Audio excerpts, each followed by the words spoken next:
mare! For today's video, sabahan niyo kami sa ganap ngayong araw.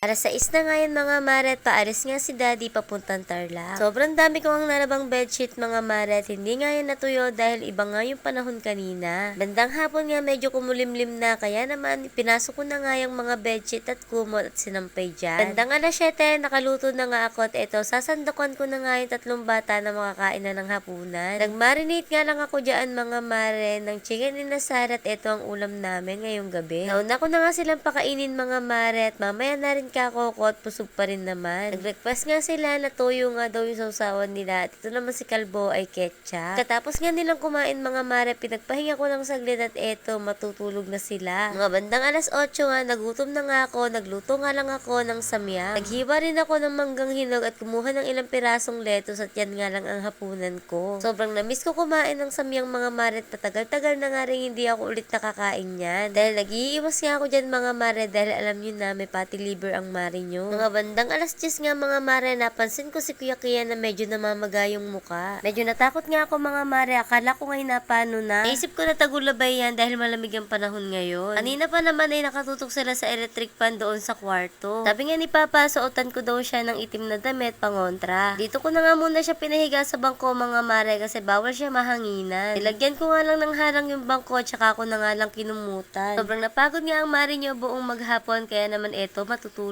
na.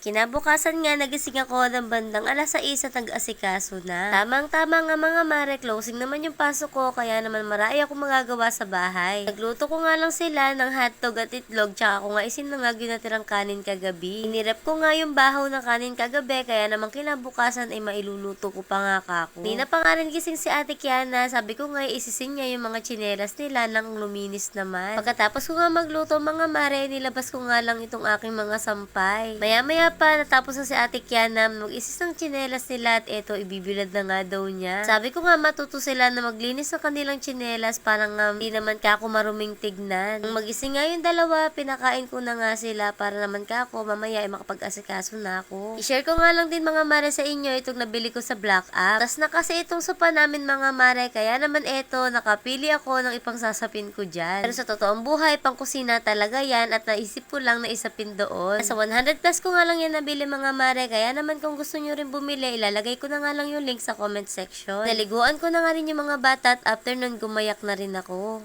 After nga namin gumayak mag-iina, nagpahatid na nga rin kami kay Papa Edel dahil wala si Daddy. Yun lang muna mga mare for today's videos. Bye!